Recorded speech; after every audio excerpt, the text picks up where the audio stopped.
Okay, good afternoon, and welcome to what promises to be another excellent and enthralling entry into our webinar series. Today, we're talking all things quantum computing, quantum readiness, and the threat it creates. Or does it? Is it all hype? Should you care?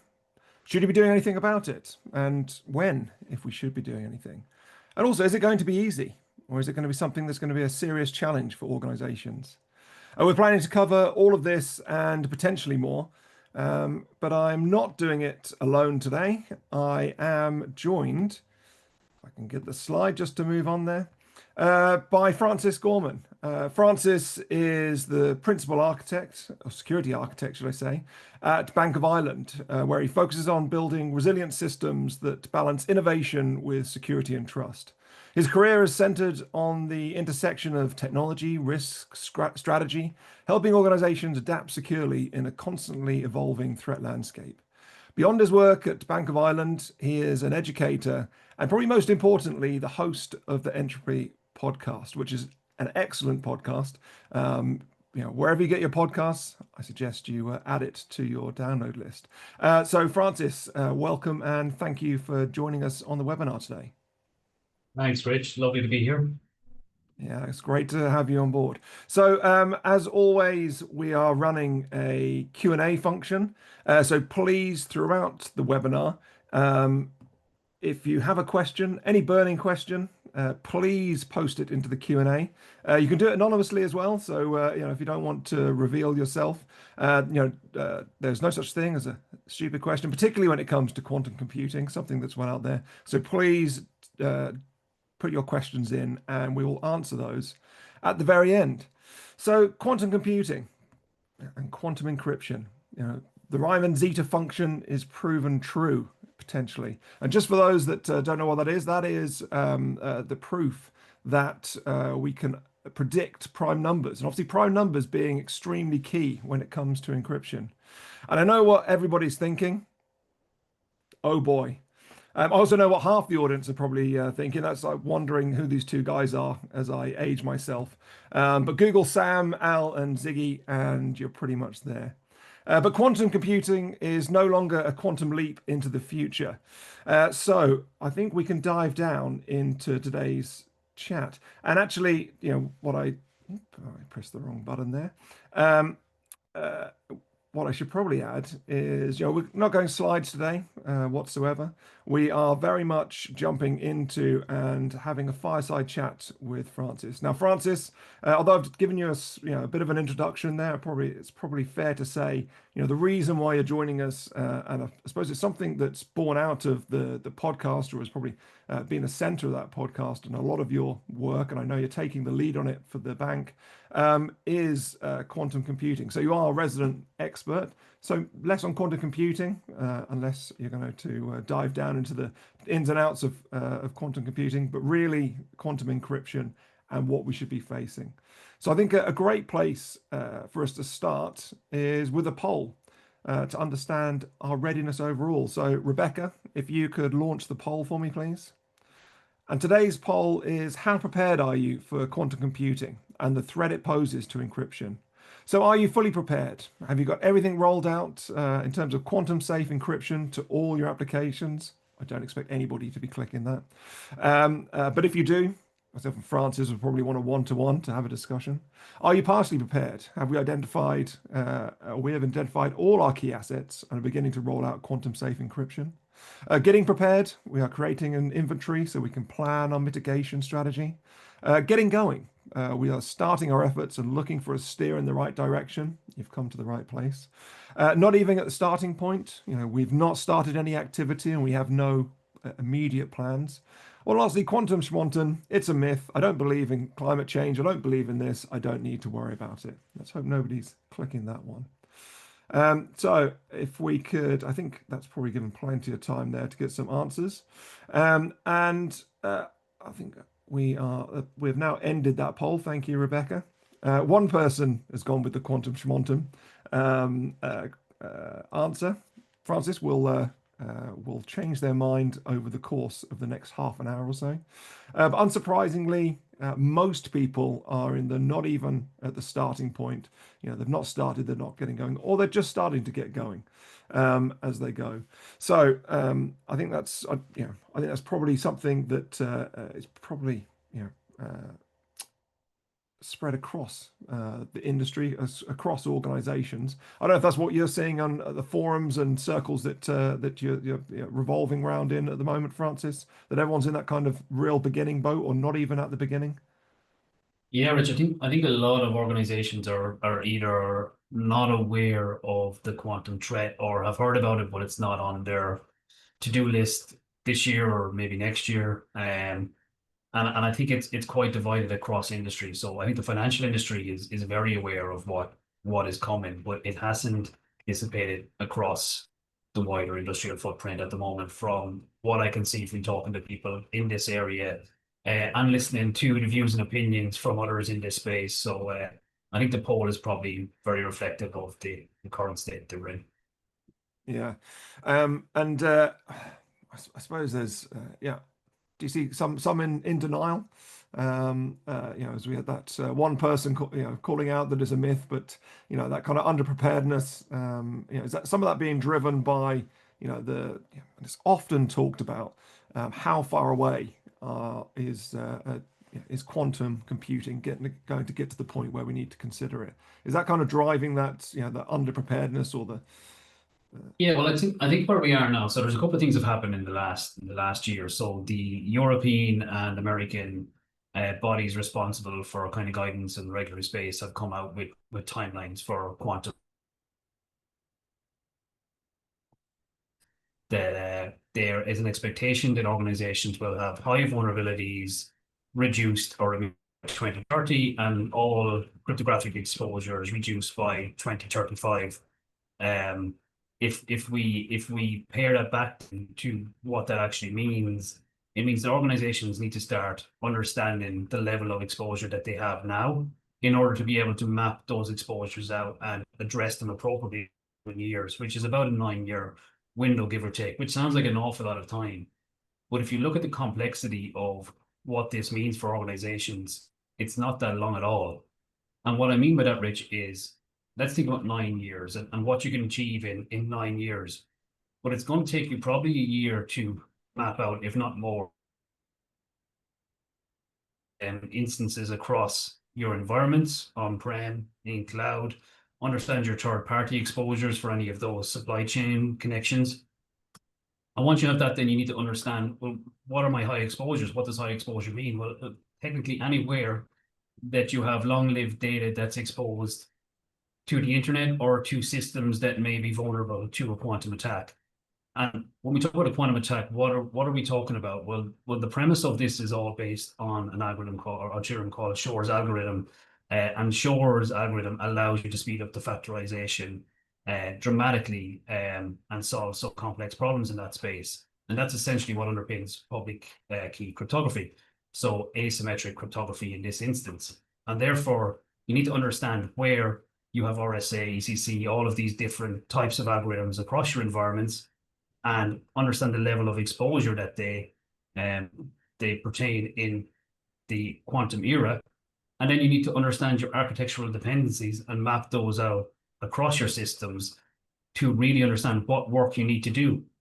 And that's when the real effort starts. So when you understand what you need to do, then you have to mobilize an effort on how you're going to do that work, who needs to be involved, and that gets really, really complex really quickly.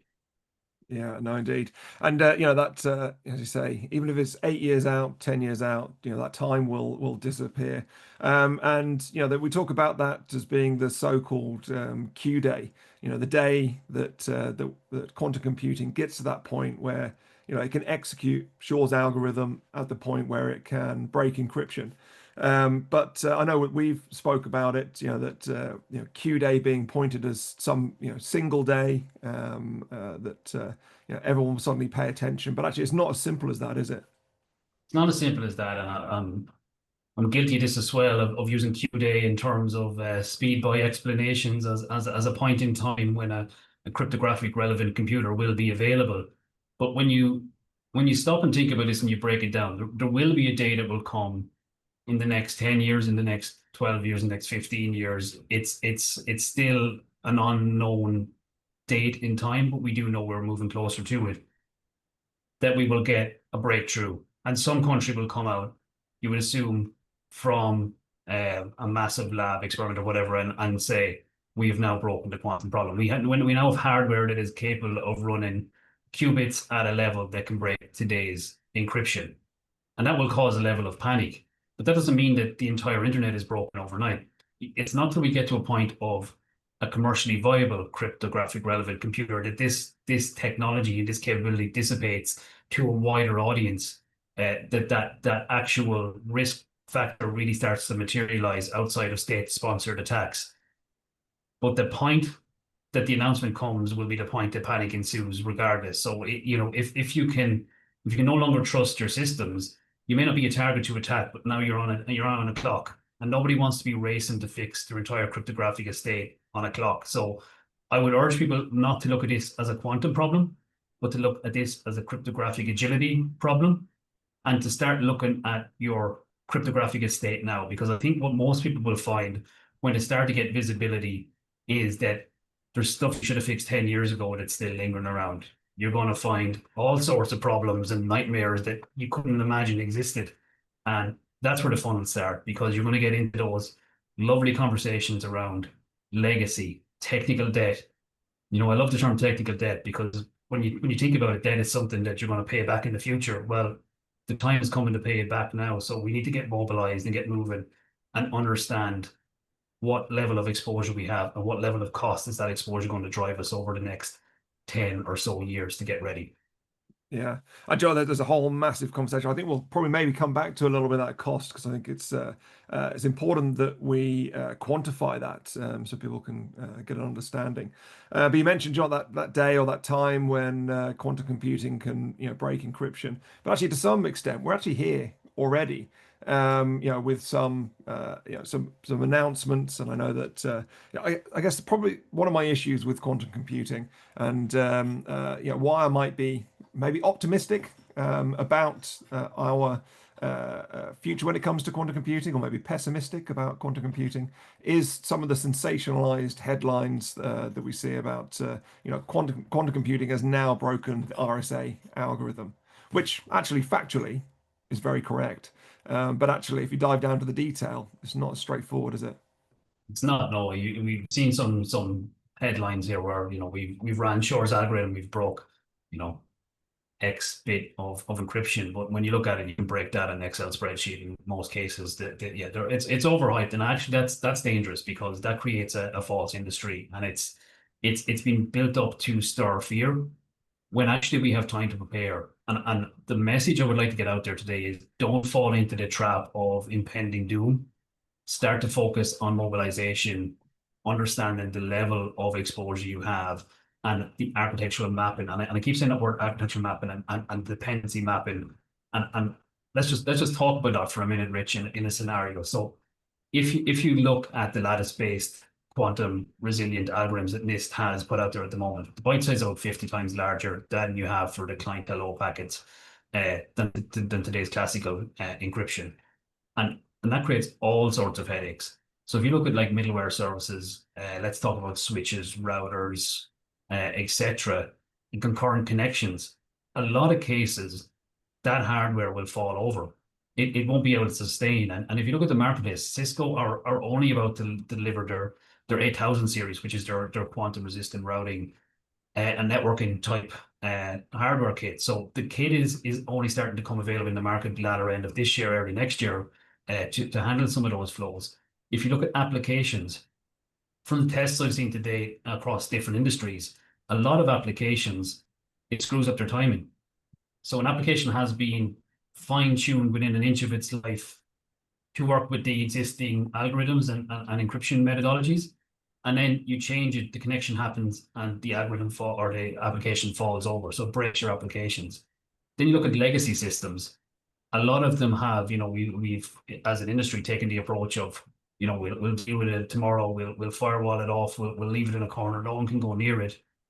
But now they can't handle this level of encryption. So you're left with a choice. Do you start looking at your systems and simplification across the technology stack so that you uplift that hardware, etc. And all of this needs people. And the problem when you need people is people have different agendas. I have a change agenda for security. You have a change agenda for technology. The business want a change agenda to get a new service live. And all of that change still has to mobilize and happen in a world where the underpinning components that you leverage to secure those systems, to enable trust in those systems, to enable confidentiality in those systems and integrity of those systems may need to be replaced. And that is going to cause huge headaches in terms of stakeholder buy-in, in terms of environment readiness and environment availability for testing and running through use cases. And all of this will have to run in parallel somehow across organizations. So my message is, don't fearmonger quantum, but start to think about exposure and start to understand the level of work that has to be done now. And as you know yourself, Rich, in the next year, everyone's going to be a quantum expert. So the day rate next year. I think there's probably 3 months left of that, so everyone needs to get in that position. All like we're AI experts as well, commentating on everything. But it can't actually be understated of how big a challenge that quantum really does pose organizations that isn't part of the consideration. If we think about the threats that quantum creates, and we just think about, well, actually intercepting data, being able to decrypt it. We can even go down to talking about the signing certificates against code, and we can think about some of these issues, or the collect now or store now, decrypt later attacks, which are actually happening currently. So pulling that, collecting that data to a point where we can decrypt them. So I think we quite often think about that, and and it's just probably making that link. Well, do you know what? We just need to be able to swap our current encryption standard out with a quantum safe encryption standard, and everything's going to be done. But there is that entire piece of work, as you say, that crosses people, technology, the process. How are we going to get there, and not just the application? And that's going to mean that, unfortunately, and this probably is misunderstood or not appreciated, the actual huge cost that's going to be, particularly for a large organization, like the bank itself. I mean, how much effort is it to be able to inventory absolutely everything, and then be able to attribute a cost to understand that? And as you said, then getting buy-in from the execs, particularly if you go to them with a massive number to say, well, this is what it's going to cost us, even if you're breaking it out over a long amount of time. So I think in that lens, Rich, if you play the waiting game and you do nothing for the next 5 years, 6 years, 7 years, let's say you don't do anything at all, and then that quantum relevant computer lands, and all of a sudden this is no longer theoretical, it's very real. That's going to cost a huge amount of money, and you're probably not going to get there in time. If you start now, you can be strategic about it. So you can look at your technical refreshes across the environment. Can you bed in quantum readiness to your new hardware coming onto your environment? You can start to talk to your procurement and legal teams. Are you building in checks and balances that you're not buying in new relationships or technology that's going to undermine efforts on one side of the organization against the other? Start talking to legal so that they can start building in legal agreements within the contracts with your suppliers, so that they are starting to mobilize readiness, and that they're mandated to be at a certain level of readiness against a time frame that's appropriate for the level of service that they provide. And then you need to look at your architectural communities within your organization, so that as you look at legacy and as you look at new technology, that quantum just becomes a part of your business, that you understand that level of cryptographic agility. And NIST has released the first wave, let's say, of cryptographic algorithms. But as we design systems going forward, we need to keep them fluid. We need to keep them agile, that we can swap those out. What happens if somebody has made a flaw and they're also susceptible? So let's start engineering systems that can be more fluid, that can be more agile, that we can swap, mix and match cryptography as needed, and get away from this hard coded library type approach, where things are buried within software or applications and systems and kind of hidden from visibility. And I think this is probably a wake-up call for the industry because cryptography has been that thing that's just worked seamlessly for the last 30 or so years. And we haven't really had to think about the odd upgrade from DES to AES or whatever. But you'll still find DES out there and triple DES, these algorithms that we should have got rid of 15 years ago, never mind now, are still hanging around. Be this those ones are symmetric, not asymmetric, but they're still vulnerable. So look, I think we need to be building awareness now and understanding the level of exposure. And when organizations start to look at public key infrastructure, I suspect they will find all sorts of CAs that they didn't know existed and long-lived digital certificates that will outlive themselves when they start looking at them in the round, etc. So you don't need a certificate for 300 years if you're a average lifespan. I think all of these things will start to come to light, and then you can build strategies about what you're going to do about them. But if you bury your head in the sand and don't look at this problem will compound, and compound creates cost. Yeah, no, indeed, and yeah, I think that cost is potentially going to be astronomical, and it'll be all we talk about over the next 2 years, I can imagine, as that realization as people watch this webinar and then think, "Joe, I now need to go and look at this and get that understanding." Now, something you mentioned there was asymmetric and also symmetric encryption, and I think it's probably good that we sort of quantify that threat from quantum computing and what it has on encryption. Because obviously there's two very different types of encryption, actually, two very different levels of threat against those. Exactly. So your main vulnerability is your public key infrastructures. Symmetric encryption is not as vulnerable, but like I said, if you still have DES and triple DES, and if stuff is bad today, it's going to be bad tomorrow. So that stuff needs to get fixed regardless. But your main effort in mobilization would be across the digital signatures, Yeah. making sure CAs are up to scratch, and building cryptographic agility. Like I would really urge people to look at how they serve different levels of encryption across their environments and what underpins the trust. And this comes more complex when we look at cloud. So if we look at cloud environments at the moment, there has been this push to go cloud first for a number of years. And a lot of organizations have kind of shifted all of their services up to the cloud, and now you've got your cryptography in the cloud. So it's the old saying, it's someone else's computer. So I think people need to think about their cryptography strategy and where those anchors of trust sit in terms of HSMs, and where you want that authority to be within your organization, and how are you going to build the agility on top of that so that you can automate workflows.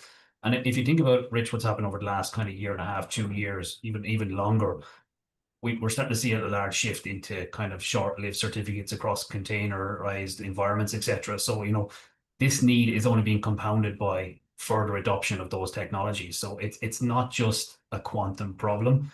You need to build agility in to serve your existing technology workloads.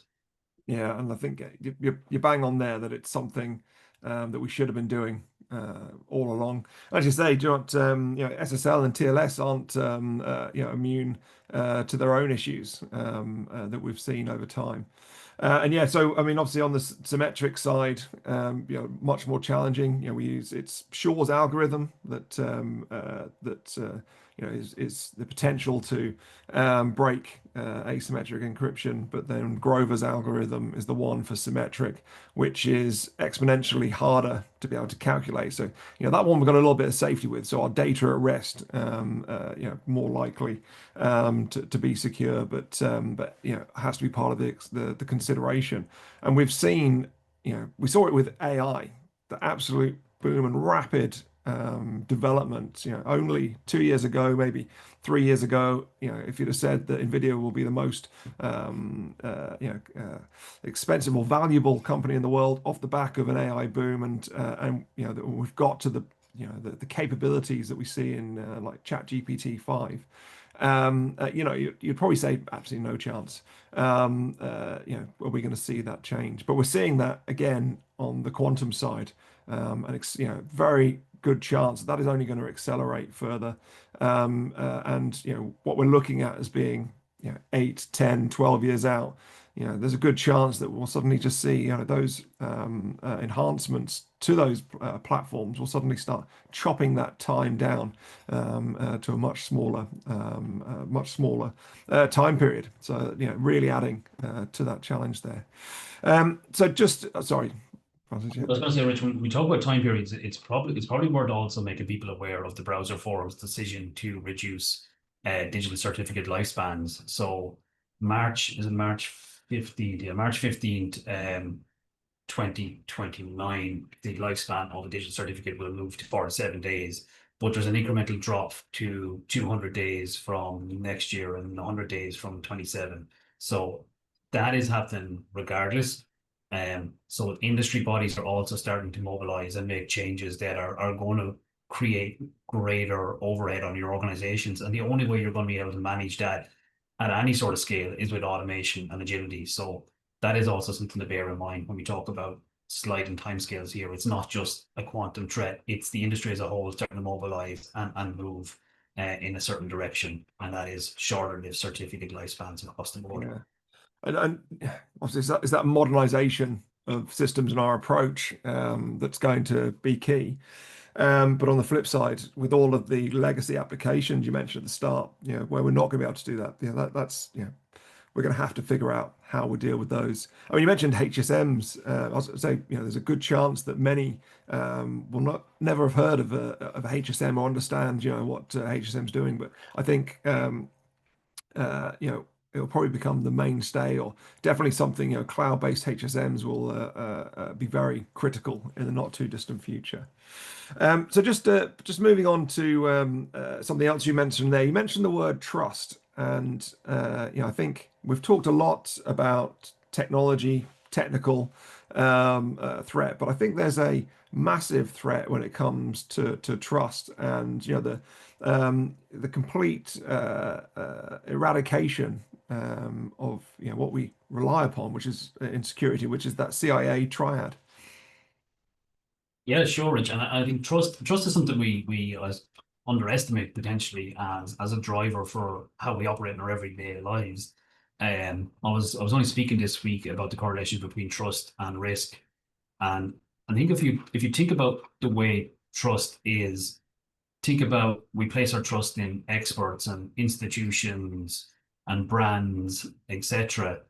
But but if you can no longer trust the technology that underpins the confidence in those institutions and brands and experts, etc., and you can't protect the information flow across those industries, it doesn't take long for trust to dissipate. You'd often hear it takes a lifetime to build trust and a second to lose it.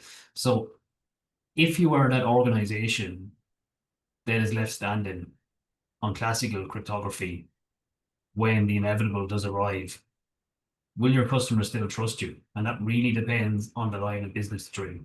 If you're a mechanic, they probably will. If you're a bank, very doubtful. If you're a financial broker, very doubtful. So I think trust is something we need to be very aware of, and it's almost an invisible layer that wraps around this. But that's what we're talking about here. We're talking about the ability to trust systems, institutions, services, and if that trust dissipates, so does your customer base.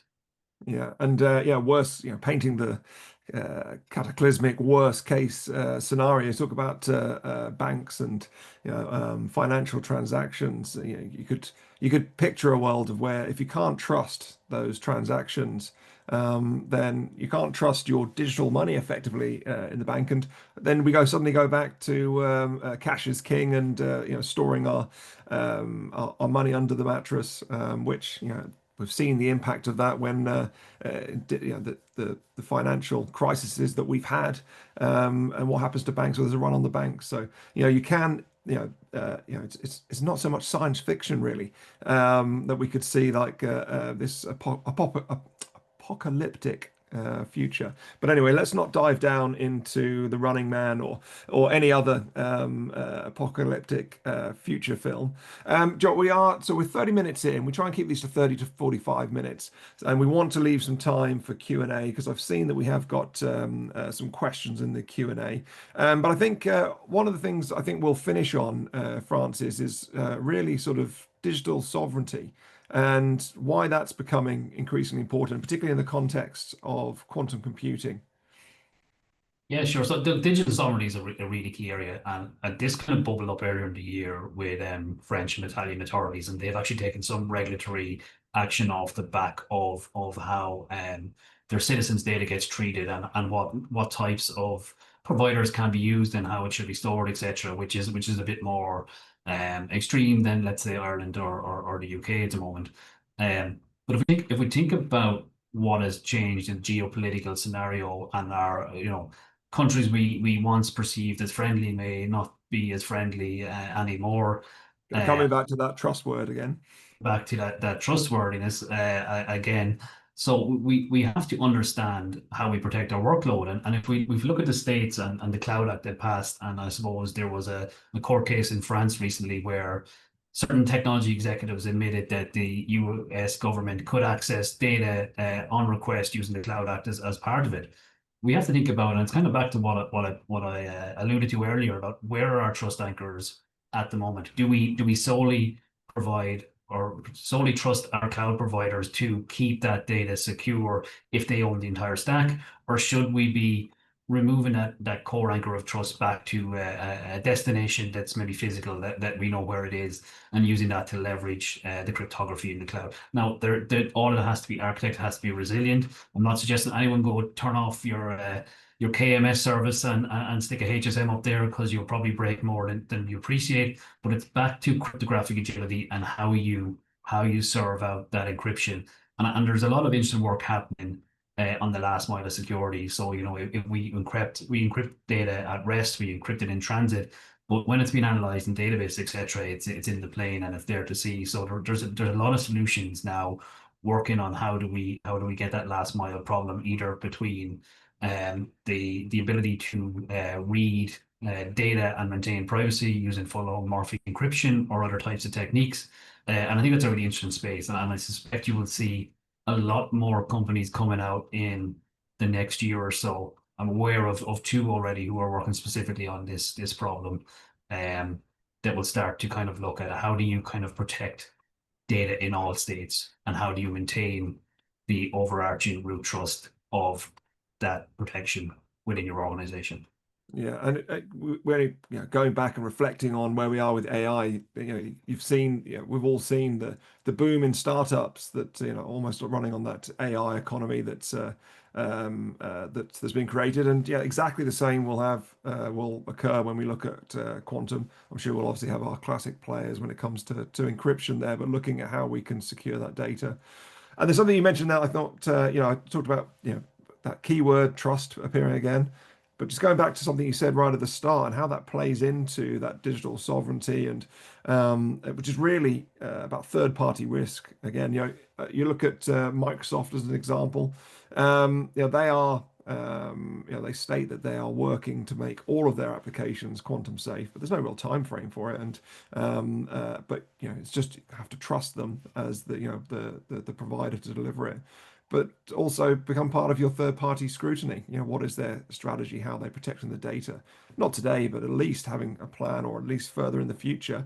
As we, third-party compromise is extremely topical at the moment. Plenty of that going on within, across many industries, and then opening up a whole nother threat vector through breaking encryption for third parties. There's even more need to insulate yourself, secure them, but make sure they're doing the right thing to defend themselves. So, trust, third parties, some key things, cost, plan. I think there's so many elements that we can take away from this that I think potentially could be their own webinar on their own of how do we deal with those. I think I suppose we've covered some solutions, and not just brought worry and panic, and I think also brought some clarity to the hype. But really, that solution that I can see from what we've talked about is plan, get ahead of it. Start understanding your inventory, start understanding what you need to do, and actually then start acting upon it. And people have started to do that. I think I think it was yourself shared something on LinkedIn. I think it was F5 study of which of the top 1 million websites, which ones have quantum safe encryption enabled, and 50% of the, or sorry, five in the top 10, so 50% of them have it in place, but very few as you go down from that top websites. They have, Rich. So I suppose Zscaler have started doing some visibility of your organization for Zscaler users that was announced this week. GitHub have now created quantum resilient access for their repositories. Microsoft have released their quantum roadmap in terms of when they will be quantum resilient. So you're starting to see mobilization from large entities. But I suppose if we were to give people some tangible steps to walk away with from here today, I would say the following.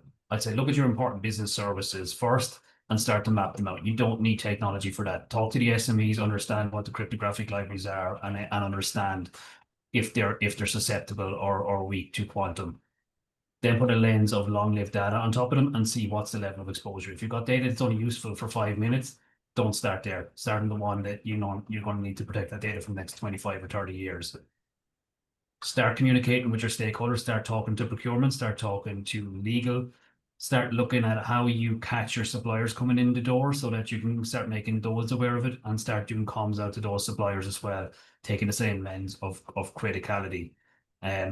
After that, start building a small team of experts that you can leverage within your organization so that you know who is holding the mantle for the quantum effort, but make sure that you're getting that top-down buy-in.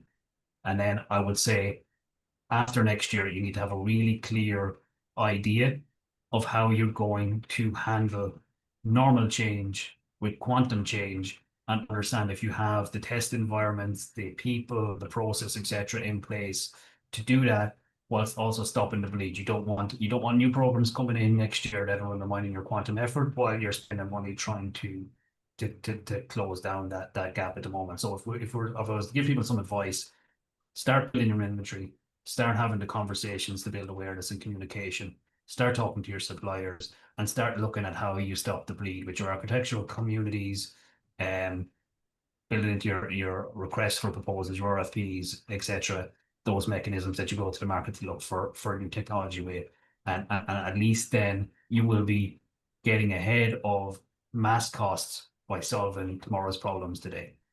Yeah, no, couldn't have put it better myself. So let's jump into the Q&A session. And Joe, we have questions in from our participants. And actually, maybe not surprisingly, they are around exactly the same topic, which obviously people are, this is something that they can see as that concern, and something that we've flagged on this webinar, and that really is buy-in from execs and from the board.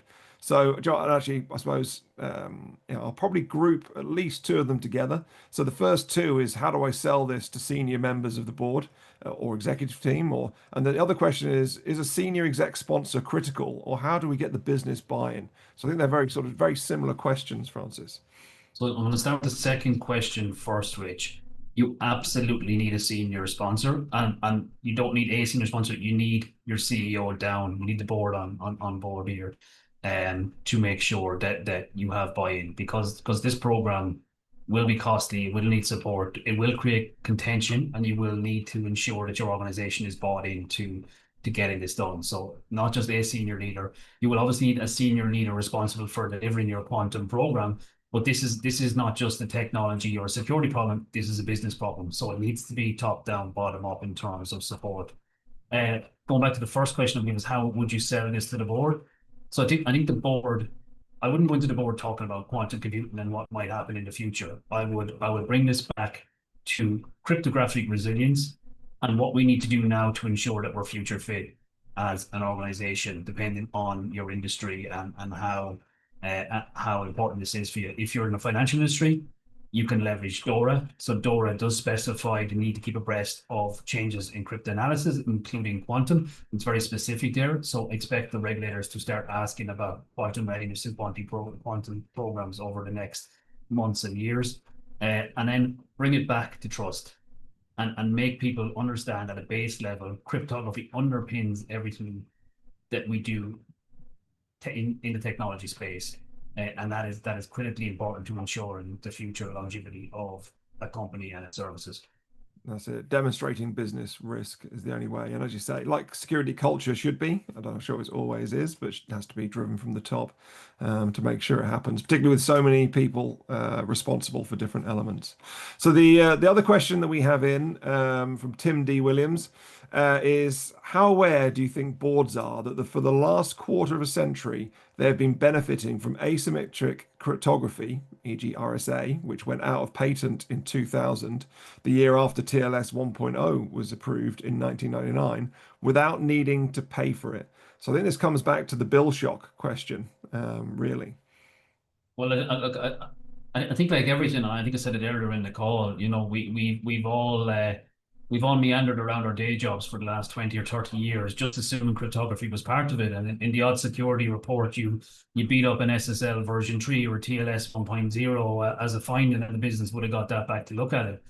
But honestly, I think it's like air. Cryptography is something that just happens in the back end and you never see it. You know, we just consume it as part of everything we do in our daily lives, and we don't necessarily take about it. But the oxygen is about to run out of the current classical cryptography, and we need to make sure we have a proper supply coming through. So, um, I wouldn't necessarily go into the board talking about the level of encryption and the types of encryption we've had over the last 20 years. I talked to them about resilience, the longevity of service line, and maintaining trust with, with that as the forerunner.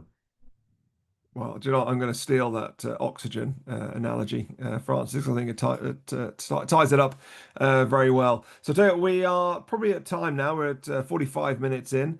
So thank you to everyone that participated in the Q&A. I'd just like to call out that we have another webinar coming up on the 8th of October.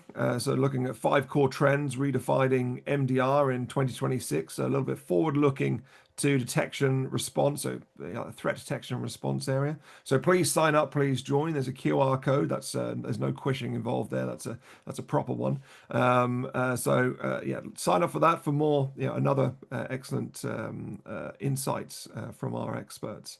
So lastly, so I've got to just had a little bit of some follow-up reading provided there by one of our participants or attendees. So that really leaves me just to say thank you very much to Francis for joining us on the webinar. Principal security architect at the Bank of Ireland, but as I say, most importantly, host of the Entropy podcast that I had the pleasure to go on a few months back. Don't listen to me, but there's plenty of other great speakers on there. And just to say thank you to everybody that has joined us today on this webinar. We will follow up with any questions. So if you do any further questions, please send them in and we can follow up on those. And we will hopefully see you very soon on the next webinar. Thank you very much.